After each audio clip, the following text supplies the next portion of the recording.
আমরা যারা আল্লাহর দ্বীনের পথে চলি, আমরা হারাই না, আমরা পালাই না। দ্বীন বিরোধীরা এরা একটা সময় হারিয়ে যায়, পালিয়েও যায়।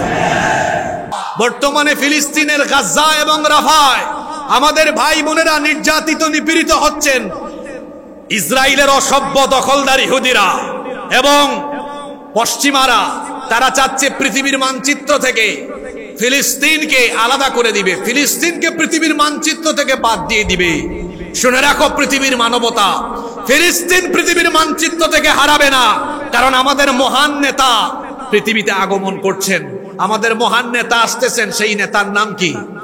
ইমাম মাহদি। ইমাম মাহদি আলাইহিস সালাম আসবেন, তার জন্ম হবে মদিনায়, তার আত্মপ্রকাশ হবে মক্কায়। তিনি এসে গোটা পৃথিবী পরিচালনা করবেন, শাসন করবেন, আর তার খেলাফতের হেডকোয়ার্টার হবে এই ফিলিস্তিন, এই শামের অঞ্চল। সুতরাং এই ফিলিস্তিন পৃথিবীর মানচিত্র থেকে হারিয়ে যাবে না, বরং আজকের এই মজলুম ফিলিস্তিনিরাই ইমাম মাহদির সৈন্য হয়ে আগামীর বিশ্বকে তারা শাসন করবে। আগামীর পৃথিবীকে মুসলমানরা শাসন করবে। আমরা হারিয়ে যাব না। আগামীর পৃথিবী ইসলামের পৃথিবী, আগামীর পৃথিবী মুসলমানদের পৃথিবী ইনশাআল্লাহ। আমাদের দেশে তো এক গ্রুপ জাতির পিতা জাতির পিতা জাতির পিতা জিকির করতে করতে মূর্তিও বানিয়েছে। আমরা যখন মূর্তির বিরোধিতা করেছি, আলেমদেরকে জেলখানায় ঢুকিয়েছে। আলেমদেরকে এক সময় জেলখানায় ঢুকিয়েছিল যারা আজকে জেলখানায় আছে তারা। এক মাঘে শীত যায় না। আলেমদেরকে অপদস্থ করার পরিণতি কখনোই ভালো হয়। তবে আলেমরা জেলখানায় গেলেও সম্মানে থাকে। আলেমরা জেলখানায় ছিলেন, দেশের মানুষ আলেমদেরকে দেখলেই দোয়া করেছে, চোখের পানি ছেড়েছে। আর এই জালেমগুলোকে দেখলেই আদালত চত্বরে মানুষ শুধু জুতা আর পচা ডিম নিক্ষেপ করে। এইরকম করে মানুষদের প্রতি ঘৃণা বর্ষণ করে। কিন্তু আলেমরা বাহিরে থাকলেও সম্মানে, জেলে থাকলেও সম্মানে। ঠিক না ঠিক? আল্লাহ আমাদেরকে ইজ্জতের হায়াত আর ইজ্জতের মৌত দান করেন। জাতির পিতা তিনি জোর করে হন নাই, তাকে জাতির পিতা বানিয়েছেন কে? আল্লাহ তাআলা বলেছেন মিল্লাতা আবিকুম ইব্রাহিম, তোমাদের মিল্লাতের পিতা হলেন ইব্রাহিম। সুবহানাল্লাহ। আল্লাহ তাআলা ইব্রাহিম আলাইহিস সালামকে কি বলছেন শোনেন, কোরআনে কারীমে এসেছে ইয ক্বালা লাহু রাব্বুহু আসলিম ক্বালা আসলামতু লিরাব্বিল আলামিন। স্মরণ করো ইব্রাহিমকে যখন তার রব বললেন আসলিম, তুমি আত্মসমর্পণ করো। ইব্রাহিম আলাইহিস সালাম বললেন আসলামতু লিরাব্বিল আলামিন, আমি জগৎ সমূহের রবের কাছে আত্মসমর্পণ করলাম। আল্লাহু আকবার। আত্মসমর্পণ করা মানে হলো আমার জীবনের সকল কিছু যার ইচ্ছায় পরিচালিত হবে, তিনি কে? আরেকটি শব্দ হচ্ছে দ্বীন। এই শব্দের অপব্যাখ্যা আমাদের দেশে সবচাইতে বেশি করা হয়েছে। দ্বীন শব্দের অর্থ অনেকে মনে করে ধর্ম, কিন্তু দ্বীন শব্দের অর্থ ধর্ম নয়। খেয়াল করে শোনেন, দ্বীন শব্দের অর্থ ধর্ম নয়। আপনি যদি বলেন হুজুর আজকে কোন ওয়াজ শুরু করলেন, আজকে কি কোনো রাজনৈতিক ওয়াজ হবে, তাহলে তার উত্তর হলো না, আজকে কবরের ওয়াজ হবে। কারণ কবরের মধ্যে প্রত্যেককে প্রশ্ন করা হবে কয়টা? কথা বুঝে থাকলে বীর চট্টলার মানুষ বীর পুরুষের মতো কথা বলবে। কবরের মধ্যে প্রশ্ন কয়টা? প্রথম প্রশ্ন কি? বার রব্বুকা। এবার আপনারা বলেন তো দ্বিতীয় প্রশ্নটা কি? বলেন দ্বিতীয় প্রশ্নটা কি? তো দ্বীনের প্রশ্ন কি কবরের মধ্যে নাই? তাহলে আজকে যে বিষয়ে ওয়াজ চলে, এটা কি দুনিয়ার ওয়াজ না কবরের ওয়াজ? কবরের এই প্রশ্নের উত্তর দিতে পারবেন তখন পৃথিবীতে আপনি দ্বীন মেনে চলবেন। যখন দ্বীন মানবেন না, কবরের প্রশ্নের উত্তর দিতে পারবেন না। দ্বীন শব্দের অর্থ ধর্ম নয়। তাহলে দ্বীন শব্দের অর্থ কি? কোরআনে কারীমে দ্বীন শব্দটি বিভিন্ন সূরায় বিভিন্ন আয়াতে বিভিন্ন অর্থে ব্যবহার হয়েছে। আসুন আমরা দেখে নেই দ্বীন শব্দের কত অর্থ আছে। আপনাদের সকলেরই জানা আছে কোরআনুল কারীমের প্রথম সূরা, একেবারে পৃষ্ঠা উল্টালি প্রথম যে সূরা, যে সূরাটা আমরা প্রতিদিন নামাজে পড়ি, বলেন তো সেই সূরাটার নাম কি? সূরাতুল ফাতিহা। যখন আপনি তিলাওয়াত করবেন সেখানেও আপনি দ্বীন শব্দটি পেয়ে যাবেন। সওয়াবের নিয়তে আমার সাথে সবাই তিলাওয়াত করেন আলহামদুলিল্লাহি রাব্বিল রাব্বিল আলামিন আর রাহমানির রহিম মালিকি ইয়াউমিদ্দিন আলহামদুলিল্লাহি রাব্বিল আলামিন। সকল প্রশংসা আল্লাহর, যিনি জগৎ সমূহের রব। আল্লাহর পরিচয় আল্লাহ দিচ্ছেন আর রহমানির রহিম। তিনি হলেন রহমান, তিনি হলেন দয়াবান, তিনি হচ্ছেন রহিম, তিনি হচ্ছেন মেহেরবান। এরপরে আল্লাহ তাআলা বলছেন মালিকি ইয়াউমিদ্দিন, বিচার দিবসের মালিক যিনি। গলার আওয়াজ বড় করে সবাই বলেন তিনি কে? খেয়াল করে শোনেন, এখানে দিন শব্দটি পাওয়া গেল মালিকি ইয়াউমিদ। বলেন মালিকি ইয়াউমিদ। দেখেন, আপনারা জানেন দিন শব্দের অর্থ ধর্ম, কিন্তু সূরা ফাতিহায় দিন শব্দ আছে। এখানে দিন শব্দের অর্থ হলো বিচার, কর্মফল দিবস, বিচার দিবস। তাহলে বলেন তো সূরা ফাতিহায় দিন শব্দের অর্থ ধর্ম না বিচার দিবস? কথা বুঝে থাকলে বলেন সূরা ফাতিহায় দিন শব্দের অর্থ কি? বিচার দিবস। সূরা ফাতিহার পরবর্তী সূরার নাম হলো সূরাতুল বাকারা। সূরা বাকারায় আপনি দিন শব্দ পাবেন। কোরআনুল কারীমের 2 নম্বর সূরা সূরাতুল বাকারা এর 132 নম্বর আয়াত পড়লেও আপনি দিন শব্দ পাবেন। রব্বুল আলামিন বলছেন ওয়া ওয়াসসা বিহা ইব্রাহিমু বানিহি ওয়া ইয়াকুব ইয়া বানিয়া ইন্নাল্লাহা আসতাফা লাকুমুদ্দিন ফালা তামুতুন্না ইল্লা ওয়া আনতুম মুসলিমুন। আল্লাহ তাআলা বলছেন ওয়াসসা বিহা ইব্রাহিমু বানিহি ওয়া ইয়াকুব, আর ইব্রাহিম এবং ইয়াকুব তাদের সন্তানদেরকে ওসিয়ত করলেন ইয়া বানিয়া, হে আমার সন্তানেরা, ইন্নাল্লাহা আসতাফা লাকুমুদ্দিন, নিশ্চয়ই আল্লাহ তোমাদের জন্য এই দিনকে মনোনীত করেছেন, এই দিনকে তিনি নির্বাচিত করেছেন। দেখেন, এখানেও দিন শব্দটি পাওয়া গেল। বিভিন্ন তাফসিরে এই দিন শব্দের ব্যাখ্যায় এই আয়াতে এসেছে। এখানে দিন শব্দের অর্থ হচ্ছে আকীদাতুত তাওহীদ, অর্থাৎ একত্ববাদী আকীদা, একত্ববাদী বিশ্বাস লালন করা। ইব্রাহিম এবং ইয়াকুব আলাইহিমুস সালাম তাদের সন্তানদেরকে ওসিয়ত করেছেন, হে আমার সন্তানেরা, তোমরা একমাত্র যে দিন ধারণ করবে, একমাত্র যার গোলামি করবে তিনি কে? তাহলে দেখেন, এখানে সূরা বাকারায় দিন শব্দের অর্থ হচ্ছে তাওহীদ। দেখি তো কেমন মনোযোগ আছে বলেন। সূরা ফাতিহায় দিন শব্দের অর্থ কি? বিচার দিবস।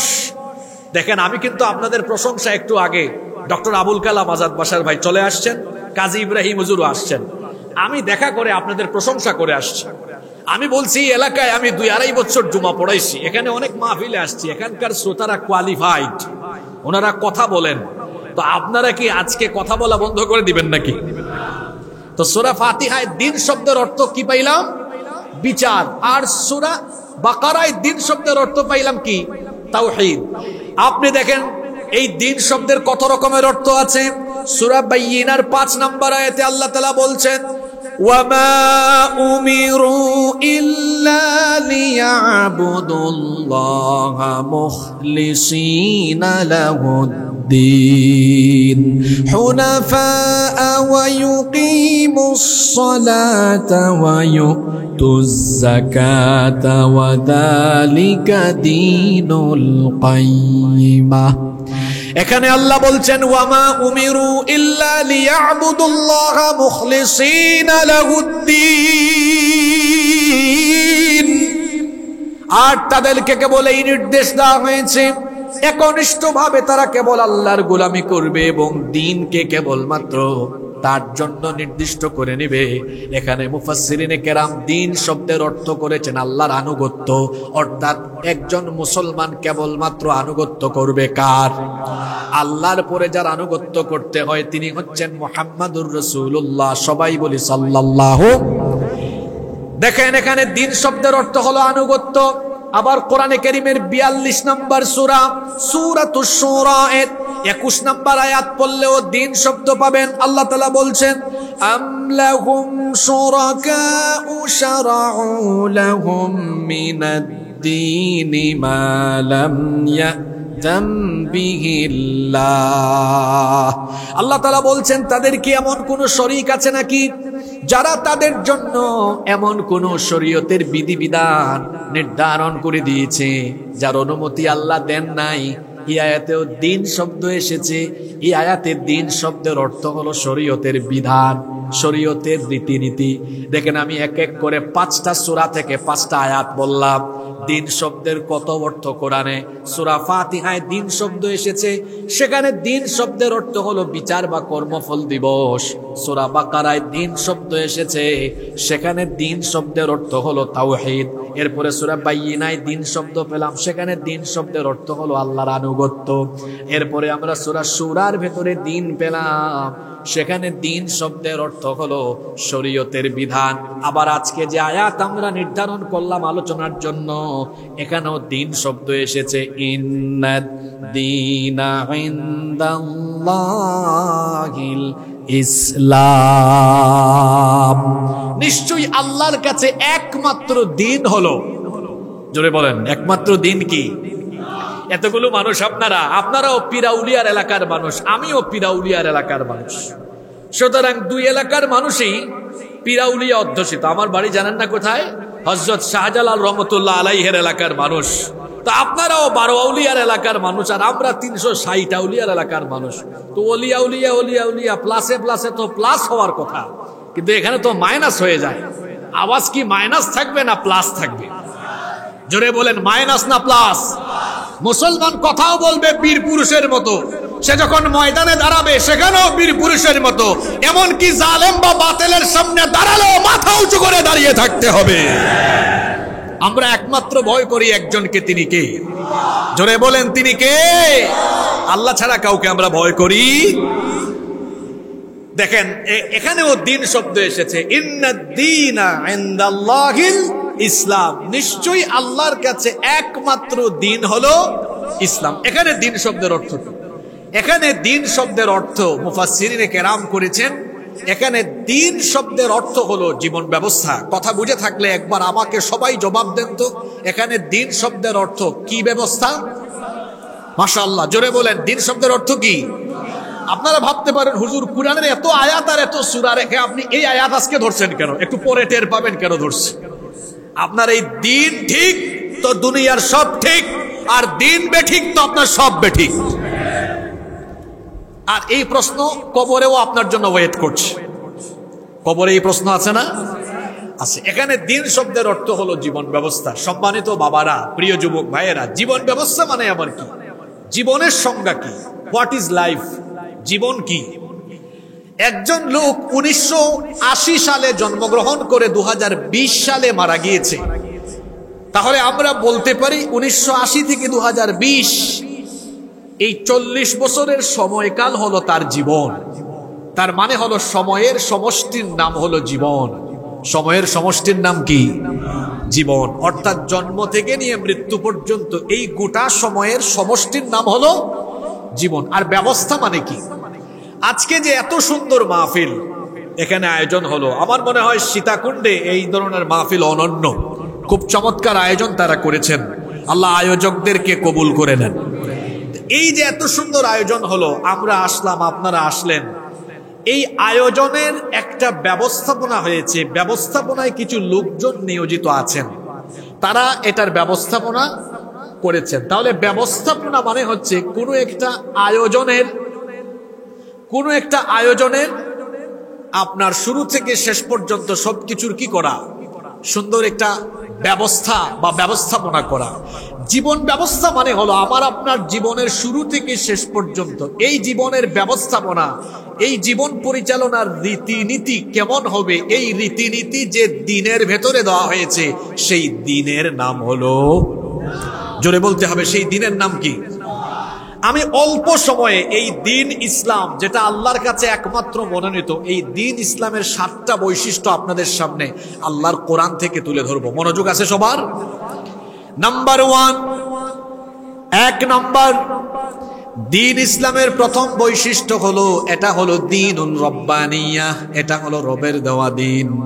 দিন ইসলামের ভেতরে যা কিছু আছে, এখানে যা কিছু আছে কোন ফেরেশতা, পয়গাম্বর, নবী, রাসূল, ওলিয়া উলিয়া কিংবা আলেম ওলামাদের দেওয়া নয়, বরং ইসলামের সকল রীতিনীতি কার দেওয়া? আস্তে বলবেন না, জোরে বলেন, কার দেওয়া? ফেরেশতা, নবী, রাসূল, ওলিয়া উলিয়া, পীর মাশায়েখ কোনো কিছু বানিয়ে ইসলামের ভেতরে ঢুকিয়ে দেন নাই, বরং ইসলামের সকল বিধান মহান আল্লাহর তরফ থেকে এসেছে। ইসলামী শরীয়তের প্রধান উৎস কোরআন। এই কোরআনের একটা অক্ষর, একটা শব্দ কি অন্য কেউ বানিয়েছে নাকি?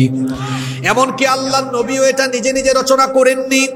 আল্লাহর নবী যখন কাফির বেঈমানদের সামনে কোরআনের দাওয়াত দিতে লাগলেন, কাফির মুশরিকরা বলতে লাগলো, তারা বলল মুহাম্মদ, আমরা বলি সাল্লাল্লাহু আলাইহি ওয়াসাল্লাম। তিনি এটা নিজে নিজে রচনা করেন, নিজে নিজে বানিয়ে বলেন। আল্লাহ তাআলা কাফির বেঈমানদের জবাব দিয়ে আয়াত নাজিল করলেন, ওয়ামা ইয়ানতিকু আনিল হাওয়া ইন হুয়া ইল্লা ওয়াহয়ুন ইউহা। আমার নবী নিজে নিজে বানিয়ে কিছুই বলেন না, তার মনোবৃত্তির অনুসরণ করে তিনি কোনো কিছু বলেন না, তিনি তাই বলেন যা আমার তরফ থেকে ওহী হিসাবে আসে। আল্লাহ তাআলা আরো বললেন, ওয়ালাউ তাকাওয়ালা আলাইনা বা'দাল আকাওয়িল লাখাযনা মিনহু বিল ইয়ামিন সুম্মা লাকাতা'না মিনহুল ওয়াতিন। আমি বলি নাই, এমন কিছু যদি আমার নামে আমার নবী কোরআনে ঢুকিয়ে দিতেন, তাহলে আমি আমার নবীর ডান হাতকে চেপে ধরে নবীর গলার এই কণ্ঠনালীকে কেটে ফেলে দিতাম। আল্লাহু আকবার।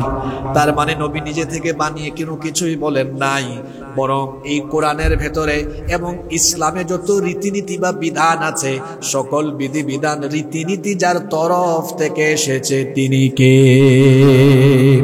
পয়েন্টগুলো মনে রাখবেন। দিন ইসলামের 7টা বৈশিষ্ট্য বলে যাচ্ছি আজকে। 1, এটা দিনুন রব্বানিয়া, এটা কার দেওয়া দিন? নাম্বার 2 নাম্বার, পৃথিবীর মানুষের হেদায়েতের জন্য আল্লাহ তাআলা যত নবী এবং রাসূল পাঠিয়েছেন, সকল নবী এবং রাসূল, সকল পয়গাম্বরের দিন ছিল একটা। সকল পয়গাম্বরের দিনের নাম হলো ইসলাম। দুনিয়ার সকল নবী এবং রাসূলের দিনের নাম কি? আদম নবীর দিনের নাম, নূহ নবীর দিনের নাম, জাতির পিতা ইব্রাহিম আলাইহিস সালামের দিনের নাম, মুসা নবীর দিনের নাম, ঈসা নবীর দিনের নাম। আমাদের দিনের নাম কি? সকল নবীর দিন ছিল একটা, সেই দিনের নাম হলো ইসলাম। রব্বুল আলামিন কোরআনে কারীমের 42 নম্বর সূরা সূরাতুশ শুরা এর 13 নম্বর আয়াতে বলছেন, শারা'a লাকুম মিনাদ الدين ما وصى به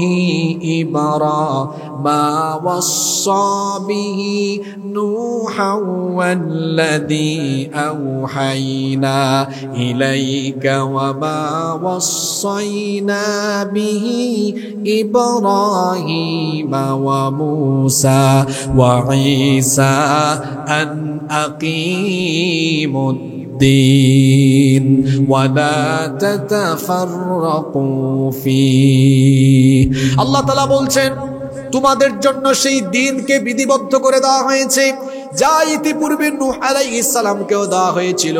ও নবী, আপনার কাছে যে ওহী নাজিল করা হচ্ছে এটা নতুন নয়, এইরকম ওহী এর আগে নাজিল করা হয়েছে ইব্রাহিমের কাছে, ঈসার কাছে, মূসার কাছে, সকলের কাছে আমি একই রকমের আদেশ করেছিলাম, আন আকিমুদ্দিন, আমার জমিনে আমার দিন প্রতিষ্ঠা করো। তাহলে আমাদের নবীর আগেও সকল নবীদেরকে আল্লাহ একই রকম আদেশ করেছেন, আমার দিন প্রতিষ্ঠা করো। তার মানে আল্লাহর দেওয়া দিন একটাই ছিল, এই জন্য সকল নবীর দিন ছিল একটা। সেই দিনের নাম কি? আপনারা পয়েন্টগুলো মুখস্থ করতে পারবেন না? খুব ইজি। 1 নাম্বার পয়েন্ট, দিন ইসলাম কার দেওয়া? 2, দিন ইসলাম হলো সকল নবী রাসূলের দিন। 3 নাম্বার, দিন ইসলামের 3 নাম্বার বৈশিষ্ট্য হলো এটা হচ্ছে চূড়ান্ত দিন। এই দিনের পরে দুনিয়াতে আর নতুন করে কোনো দিন আসবে না। এটা হলো চূড়ান্ত দিন, চূড়ান্ত জীবন ব্যবস্থা। এই জন্য আল্লাহর দেওয়া এই দিন ইসলাম বাদ দিয়ে কেউ যদি অন্য কোনো পথ, অন্য কোনো মত, অন্য কোনো আদর্শ গ্রহণ করে, সেই লোক দুনিয়াতে লাঞ্ছনা, গঞ্জনা, অপমানের জীবন পাবে, আখিরাতে ক্ষতিগ্রস্ত হয়ে যাবে। এজন্য আল্লাহ তাআলা কোরআনে কারীমের 3 নম্বর সূরা, সূরা আলে ইমরানের 85 নম্বর আয়াতে বলছেন, ওয়া মান ইয়াত্তাবি' গায়রাল ইসলামি দীনা ফালান ইউকবালা মিনহু ওয়া হুয়া ফিল আখিরাতি মিনাল খাসিরিন। আর যে ব্যক্তি অন্য কিছু তালাশ করবে, অন্য কিছু গ্রহণ করবে, সেটা আল্লাহ গ্রহণ করবেন না। দুনিয়াতে ওই ব্যক্তি অপমানিত হওয়ার পাশাপাশি আখিরাতে ক্ষতিগ্রস্ত হয়ে জাহান্নামে নিক্ষিপ্ত হবে। এই জন্য কান খাড়া করে শুনে রাখেন, আল্লাহর দেওয়া দ্বীন ইসলাম যদি আপনার জীবনের সকল সেক্টরে আপনি যদি মানতে না পারেন, অনুসরণ করতে না পারেন, আল্লাহর দেওয়া দ্বীন ইসলামের আদর্শ বাদ দিয়ে তথাকথিত নেতা আর নেত্রীর আদর্শ গ্রহণ করে জীবন চালাবে যারা, দুনিয়া আখিরাতে ক্ষতিগ্রস্ত হয়ে যাবে তারা।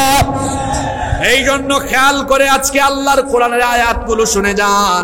ইসলাম বাদ দিয়ে অন্য কোন রীতিনীতি আদর্শ গ্রহণ করবে যারা, দুনিয়া আখিরাতে ক্ষতিগ্রস্ত হবে।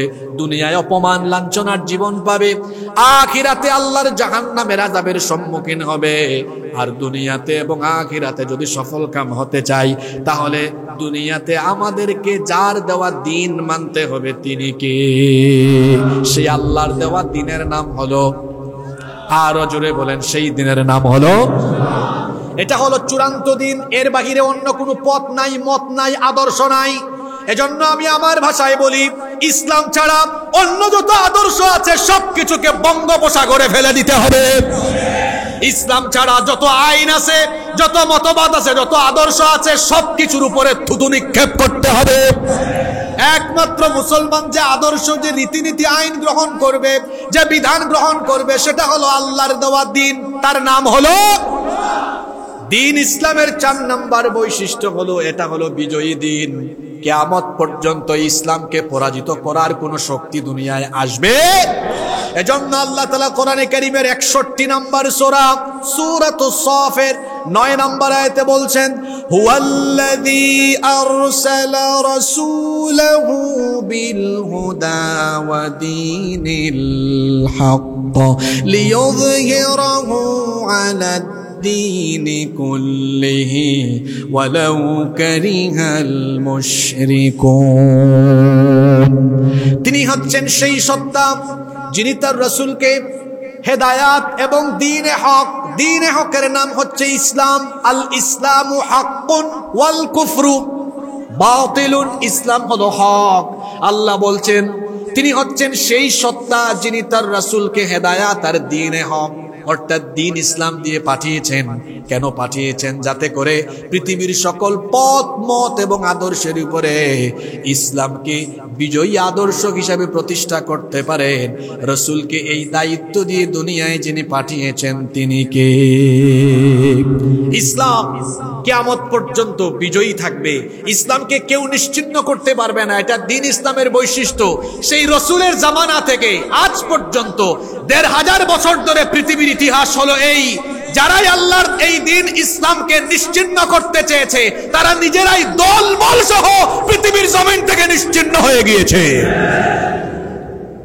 গত ১৬-১৭ বছর আমরা বহু বাধা বিপত্তি, জুলুম, নির্যাতন, জেল, জুলুম, ফাঁসি, বহু কিছু মোকাবেলা করেছি।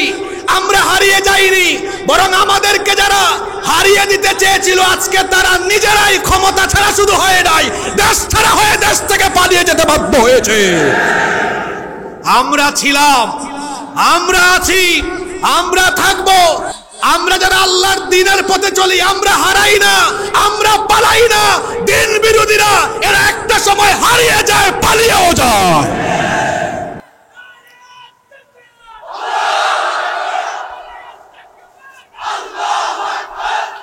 আজ আপনাদের এলাকায় এসে মাগরিবের নামাজ পড়লাম। নামাজের শেষে কয়েকজন যুবককে কিছু আল্লাহর কুতুবের নাম জিজ্ঞেস করলাম। আপনাদের এলাকার কিছু আল্লাহর কুতুবের নাম জিজ্ঞেস করলাম, বললাম এই কুতুব এরা কোথায়? কয় হুজুর এরা এলাকায় নাই, এরা চলে গিয়েছে। এই এলাকায় আপনারা আছেন, কোরআনের মাহফিল আছে, কোরআনের আওয়াজ আছে, কিন্তু যারা কোরআনের আওয়াজকে বন্ধ করতে চেয়েছে, কোরআনের আওয়াজ থামিয়ে দিতে চেয়েছে, তারাই আজকে নিশ্চিহ্ন হয়ে গিয়েছে। এটা দ্বীন ইসলামের বৈশিষ্ট্য, দ্বীন ইসলামের অনুসারীদের বৈশিষ্ট্য। আমাদের কোনো ক্ষয় নাই, আমাদের কোনো লয় নাই, আমাদের হারানোর কিছুই নাই। আমরা মৃত্যুকে ভয় করি না, ওরা মৃত্যুকে ভয় করে, আর আমরা মৃত্যুর মাধ্যমে শাহাদাতের ঈদগাহে শামিল হওয়ার চেষ্টা করি। আমাদের কাছে মৃত্যু মৃত্যু নয়, আমাদের কাছে মৃত্যু হলো নতুন জীবন, ঠিক কিনা? তাহলে দ্বীন ইসলামের 4 নম্বর বৈশিষ্ট্য, এটা বিজয়ী দিন। কিয়ামত পর্যন্ত ইসলাম বিজয়ী থাকবে, কেউ ইসলামকে, মুসলমানদেরকে পরাজিত করতে পারবে না ইনশাআল্লাহ। বর্তমানে ফিলিস্তিনের গাজা এবং রাফায় আমাদের ভাই বোনেরা নির্যাতিত, নিপীড়িত হচ্ছেন। ইসরায়েলের অসভ্য দখলদার ইহুদিরা এবং পশ্চিমারা, তারা চাচ্ছে পৃথিবীর মানচিত্র থেকে ফিলিস্তিনকে আলাদা করে দিবে, ফিলিস্তিনকে পৃথিবীর মানচিত্র থেকে বাদ দিয়ে দিবে। শুনে রাখো পৃথিবীর মানবতা, ফিলিস্তিন পৃথিবীর মানচিত্র থেকে হারাবে না, কারণ আমাদের মহান নেতা পৃথিবীতে আগমন করছেন, আমাদের মহান নেতা আসতেছেন। সেই নেতার নাম কি? ইমাম মাহদি। ইমাম মাহদি আলাইহিস সালাম আসবেন, তার জন্ম হবে মদিনায়, তার আত্মপ্রকাশ হবে মক্কায়। তিনি এসে গোটা পৃথিবী পরিচালনা করবেন, শাসন করবেন, আর তার খেলাফতের হেডকোয়ার্টার হবে এই ফিলিস্তিন, এই শামের অঞ্চল। সুতরাং এই ফিলিস্তিন পৃথিবীর মানচিত্র থেকে হারিয়ে যাবে না, বরং আজকের এই মজলুম ফিলিস্তিনিরাই ইমাম মাহদির সৈন্য হয়ে আগামীর বিশ্বকে তারা শাসন করবে। আগামীর পৃথিবীকে মুসলমানরা শাসন করবে, আমরা হারিয়ে যাব না। আগামীর পৃথিবী ইসলামের পৃথিবী, আগামীর পৃথিবী মুসলমানদের পৃথিবী ইনশাআল্লাহ। কষ্ট হচ্ছে আপনাদের? দ্বীন ইসলামের 4টা বৈশিষ্ট্য বলে ফেলছি, দেখি মনে রাখছেন কিনা। 1, এটা কার দেওয়া? 2, সব নবী রাসূলের দিনের নাম কি? 3, এটা চূড়ান্ত দিন। 4, এটা বিজয়ী দিন। এই 4টা পয়েন্ট মনে থাকবে তো? বাকি আছে আর কয়টা? আপনারা কি 8-10 মিনিট মনোযোগী থাকতে পারবেন? মনোযোগী থাকতে পারবেন তো? নাম্বার 5 নাম্বার দ্বীন ইসলামের 5 নাম্বার বৈশিষ্ট্য হলো, এটা হলো সার্বজনীন, এটা হলো বিশ্বজনীন। আমাদের এই দিন, এটা নির্দিষ্ট কোনো অঞ্চলের জন্য, নির্দিষ্ট কোনো এলাকার জন্য আল্লাহ দেন নাই, বরং এই দিন হলো সার্বজনীন, এটা হলো বিশ্বজনীন। যেমন আমাদের রব, যিনি জুড়ে বলেন তিনি কে? সেই রবের পরিচয় হলো তিনি শুধু মুসলমানদের রব নন। সূরা নাস পড়লে দেখবেন, কুল আউযু বিরাব্বিন, তিনি হচ্ছেন রব্বিন নাস, সকল মানুষের রব। তিনি হলেন রব্বুল আলামিন, জগৎ সমূহে যত মাখলুকাত আছে, সকল মাখলুকাত, সকল সৃষ্টির রব যিনি, তিনি কে? আবার আমাদের নবী, তিনিও কোনো নির্দিষ্ট অঞ্চলের জন্য আসেন নাই, কিংবা তাকে শুধু আল্লাহ মুসলমানদের নবী বানান নাই। আল্লাহ তাআলা বলছেন, ওয়া আরসালনাকা লিন্নাসি রাসূলা ওয়া কাফা বিল্লাহি শাহীদা। আল্লাহ তাআলা বলছেন, ও নবী, আমি আপনাকে সকল মানুষের জন্য রাসূল হিসেবে পাঠিয়েছি। আল্লাহ তার নবীকে আরো বলেছেন, ও নবী, আপনি বলুন, কুল ইয়া আইয়ুহান নাসু ইন্নী রাসূলুল্লাহি ইলাইকুম জামিআ। হে নবী, আপনি বলুন, আমি তোমাদের সকলের জন্য যার তরফ থেকে রাসূল হিসাবে প্রেরিত হয়েছি, তিনি কে? তাহলে আল্লাহ হলেন সবার, রাসূল হলেন, কথা বুঝতেছেন? আল্লাহ হলেন সবার, রাসূল হলেন। এবার আমাদেরকে আল্লাহ যে কিতাব দিয়েছেন, এই কিতাব কি শুধু মুসলমানদের নাকি সবার? আরো জুড়ে বলেন। দেখেন আপনাদের পরিচিত আয়াত, একটু মহব্বতে তিলাওয়াত করেন।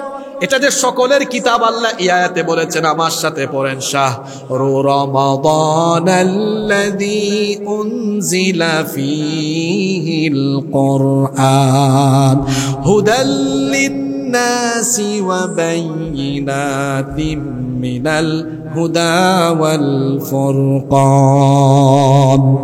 শাহরু রমাদান আল্লাযী উনজিলা ফীহিল কুরআন, রমজান মাস যে মাসে নাজিল হয়েছে কোরআন। আর এটা কার জন্য? আল্লাহ এরপরে বলছেন, আল্লাহ তাআলা এরপরে বলছেন হুদাল লিন্নাসি ওয়া বায়িনাতিম মিনাল হুদা ওয়াল ফুরকান। এটা হলো হুদাল লিন্নাস। আল্লাহ বলেন নাই হুদাল লিল মুসলিমিন, এটা মুসলমানদের হেদায়েতের কিতাব, এই কথা বলেননি। বলেছেন হুদাল লিন্নাস, এটা সকল মানুষের হেদায়েতের কিতাব। সুবহানাল্লাহ পড়বেন না? আল্লাহ সবার, রাসূলও সবার, কোরআনও সবার। তাহলে বলেন তো এই দ্বীন ইসলাম এটা কি সাম্প্রদায়িক না সার্বজনীন? এটা হলো সার্বজনীন, এটা হলো বিশ্বজনীন। গোটা বিশ্বের সকল মানুষের জন্য আল্লাহ যে দ্বীন দিয়েছেন, জোরে বলেন তো সেই দ্বীনের নাম কি? দেখেন, এই মুহূর্তে কোনো হিন্দু মুসলমান হতে পারবে, কোনো খ্রিস্টান চাইলে মুসলমান হতে পারবে, কিন্তু আপনি চাইলেই কি? কিন্তু আপনি দেখেন ইহুদি যারা, আপনি চাইলে কিন্তু ইহুদি হতে পারবেন না। পারবেন? পারবেন না। আবার বাপ ইহুদি হইলেও হবে না, আপনার মা ইহুদি হওয়া লাগবে, তাইলে ইহুদি হতে পারবেন। কিন্তু ইসলাম গ্রহণে কি এমন কোন রীতিনীতি বিধিবিধান আছে? জোরে বলেন আছে? হিন্দু হোক, বৌদ্ধ হোক, খ্রিস্টান হোক, ইয়াহুদ হোক, যে ব্যক্তি হোক না কেন, আমাদের দ্বীন ইসলাম সার্বজনীন হওয়ায় যে কোনো ব্যক্তি আমাদের দ্বীন ইসলামে আসতে বলবে ওয়েলকাম, স্বাগত জানাই আমরা। কারণ দ্বীন ইসলাম এটা কারো জন্য নির্ধারিত নয়, সকলের জন্য এই দ্বীন দিয়েছেন কে? আপনি ইহুদি হইতে পারবেন না তো, কিন্তু মুসলমান যে কেউ হতে পারবে, ইসলামে যে কেউ আসতে পারবে, যে কেউ চাইলে ইসলামের ভেতরে প্রবেশ করতে পারবে। সুবহান। এটা হলো দ্বীন ইসলামের 5 নম্বর বৈশিষ্ট্য। দ্বীন ইসলামের 6 নম্বর বৈশিষ্ট্য হলো আল্লাহর এই দ্বীন ইসলামের ভেতরে কেউ কিছু বাড়াতে পারবে না, কমাতেও পারবে না। আমি হাসিবুর রহমান, বাংলাদেশের অন্য কোনো আলেম কিংবা আপনারা কুমিরা সীতাকুণ্ডের মানুষ, বলেন তো ইসলামের কোনো কিছু বাড়াতে বা কমাতে আপনারা পারবেন নাকি? ইসলামের কোনো কিছু বাড়ানো যায় না, কমানো যায় না, কারণ এই দ্বীনের হেফাজত যিনি করছেন তিনি কে? কথায় আছে না, শেষ ভালো যার, সব ভালো। আর আজকে সবচেয়ে জরুরি পয়েন্টটা আমি শেষ দিকে রাখছি, এই শেষ পয়েন্টটা আপনারা মনোযোগ হয়ে শুনবেন তো ইনশাআল্লাহ। 7 নাম্বার পয়েন্ট নিয়ে আলোচনা করার আগে বাকি 6টা একটু রিভিশন দেই। দ্বীন ইসলামের 1 নাম্বার বৈশিষ্ট্য হলো এটা কার দেওয়া দ্বীন? 2 নাম্বার, সকল নবী রাসূলের দ্বীনের নাম কি? 3 নাম্বার, এটা চূড়ান্ত দ্বীন। 4 নাম্বার, এটা বিজয়ী দ্বীন। 5 নাম্বার হলো এটা হলো সার্বজনীন, এটা হলো বিশ্বজনীন। 6 নাম্বার হলো দ্বীন ইসলামে কেউ বাড়াতে পারে না, কমাতে পারে না, কারণ এর হেফাজতকারী কে? 7 নাম্বার হলো এটা হলো পরিপূর্ণ দ্বীন, এটা হলো কমপ্লিটেড, একেবারে পরিপূর্ণ একটা জীবন ব্যবস্থা। মানুষের জীবনে যা যা দরকার সবকিছু ইসলামের ভেতরে আছে না নাই? আসতে বলবেন না, জোরে বলেন আছে না নাই? এই জন্য বিদায় হজের দিনে আল্লাহ এই আয়াত নাজিল করেছেন, আল-ইয়াউমা আকমালতু লাকুম দীনাকুম ওয়া আতমামতু আলাইকুম নি'মাতি ওয়া রাদিতু লাকুমুল ইসলাম দীনা। আল-ইয়াউমা আকমালতু লাকুম দীনাকুম, আজ আমি তোমাদের জন্য তোমাদের দ্বীনকে পরিপূর্ণ করে দিলাম। ওয়া আতমামতু আলাইকুম নি'মাতি, আর তোমাদের উপরে আমার নিয়ামতকে আমি সম্পূর্ণ করে দিলাম। ওয়া রাদিতু লাকুমুল ইসলাম দীনা, আর আমি রাজি হয়ে খুশি হয়ে ইসলামকে তোমাদের জন্য মনোনীত দ্বীন করে দিলাম। এখানে আল্লাহ কি বললেন? আল ইয়াউমা আকমালতু লাকুম দীনাকুম, আমি আজকের এই দিনে ইসলামকে কমপ্লিট করে দিলাম, পরিপূর্ণ করে দিলাম। তার মানে বোঝা গেল ইসলাম হলো পরিপূর্ণ। এই জন্য আপনি ইসলামে ঢুকতে হলে পরিপূর্ণ ঢুকতে হবে। ইয়া আইয়ুহাল্লাযীনা আমানু দুখুলু ফিস-সিলমি কাফফা ওয়া লা তাত্তাবি'উ খুতুওয়াতিশ শাইতান ইন্নাহু লাকুম আদুউম মুবিন। আল্লাহ বলছেন, হে ঈমানদারেরা পরিপূর্ণভাবে ইসলামে ঢুকো। জোরে বলেন কিভাবে? শেষের পয়েন্টগুলো ভালো করে বলেন, কিভাবে পরিপূর্ণভাবে ইসলামে ঢুকো। অর্ধেক ঢুকবা অর্ধেক ঢুকবা না এমনটা হতে পারে না। শেষ কথা বলি, রাগ কইরেন না। আমাদের সমাজে কিছু মুসলমান আছে যারা অর্ধেক ইসলামে ঢুকছে, অর্ধেক বাইরে থাকছে। আমি কি একটু বলবো নাকি? রাগ করবেন নাকি? এ আজান হয়েছে, ইসলামের বিধান মোতাবেক নামাজে যায়, কিন্তু ইসলামের বিধান মোতাবেক বিয়ে শাদী দেয় না। এ কিছু ঢুকছে ইসলামে, কিছু ঢুকতে পারে নাই। এই লোক রমজান মাসে রোজা রাখে ইসলামের বিধান মতো, কিন্তু সুদ খায়, ঘুষ খায়, ওই জায়গায় ইসলাম মানে না। এই ইসলাম কিছু মানে কিছু। আরেক লোক হজের টাইমে হজে যায়, যাকাতের টাইমে যাকাতও দেয়, যাকাত দেয়, হজও করে, রোজাও রাখে, নামাজও পড়ে, তাহাজ্জুদও পড়ে। আবার দেখা যায় মানুষের তৈরি করা আইন প্রতিষ্ঠার জন্য নেতা নেত্রীর আদর্শের মিছিল মারে, স্লোগান মারে।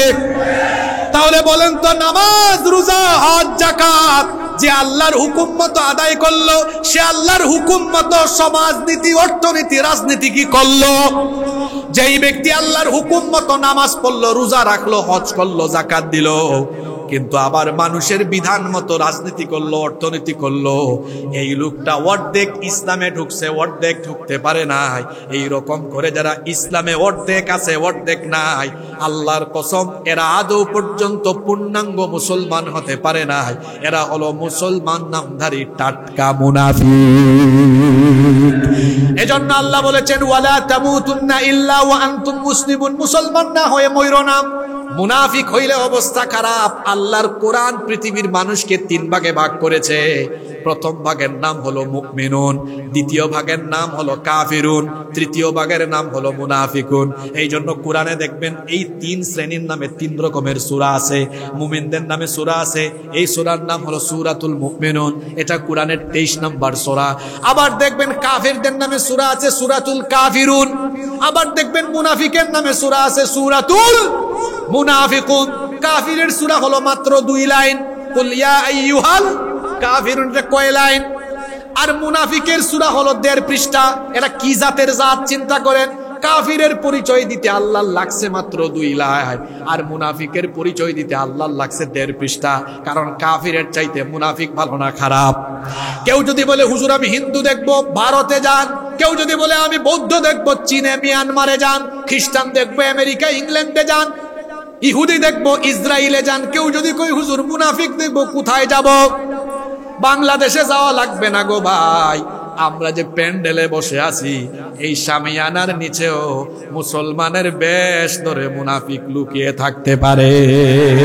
তার মানে মুসলমান আছে যেখানে, মুনাফিক আছে। এই জন্য জাহান্নামের সবচেয়ে কঠিন শাস্তি পাবে মুনাফিক। আবু জাহেল, আবু লাহাব, উতবা, সাইবা এরা যাবে জাহান্নামের উপরে, আর আব্দুস সালাম নামের মুনাফিক যাবে জাহান্নামের তলে। এখানে আবার আব্দুল সালাম কেউ থাকলে আপনি রাগ করেন না, এটা কথার কথা। ইসলামে ঢুকলে পুরাটাই ঢুকতে হবে। আর আজানও হয়ে গেছে, তো আমি আর এই আলোচনাটা কমপ্লিট করলাম না। এই 7টা বৈশিষ্ট্য বললাম, কিন্তু 7 নম্বর পয়েন্টটা সমাপ্ত করলাম না। এটা যদি কোনো একদিন আপনাদের এলাকায় আসতে পারি, সুযোগ হয়, এই অসম্পূর্ণ আলোচনা সমাপ্ত করে যাব ইনশাআল্লাহ। আজকে আলোচক মেহমান বেশি, আর যারা দূর থেকে এসেছেন তাদের কথা আপনারা মনোযোগ দিয়ে শুনবেন ইনশাআল্লাহ। শুধু শেষে আমি এই ছোট্ট করে এই কথাটাই বলবো, দ্বীন ইসলামের যে 7 নম্বর বৈশিষ্ট্য বললাম, এটা পরিপূর্ণ। সুতরাং আপনার অর্থনীতি, রাজনীতি, সমাজনীতি, এক কথা মৃত্যুর আগ পর্যন্ত জীবনের সামগ্রিক ব্যবস্থাপনা যার দেওয়া দিন, যার দেওয়া রীতিনীতি দিয়ে পরিচালিত হবে, তিনি কে? আর সেই দিনের নাম হলো ইসলাম। আল্লাহ আমাদেরকে আমৃত্যু দ্বীন ইসলাম মোতাবেক চলার তৌফিক দান করেন। সুবহানাকা আল্লাহুম্মা ওয়া বিহামদিকা আশহাদু আল্লা ইলাহা ইল্লা আনতা আস্তাগফিরুকা ওয়া আতুবু ইলাইক। ওয়াসসালামু আলাইকুম ওয়া রাহমাতুল্লাহি।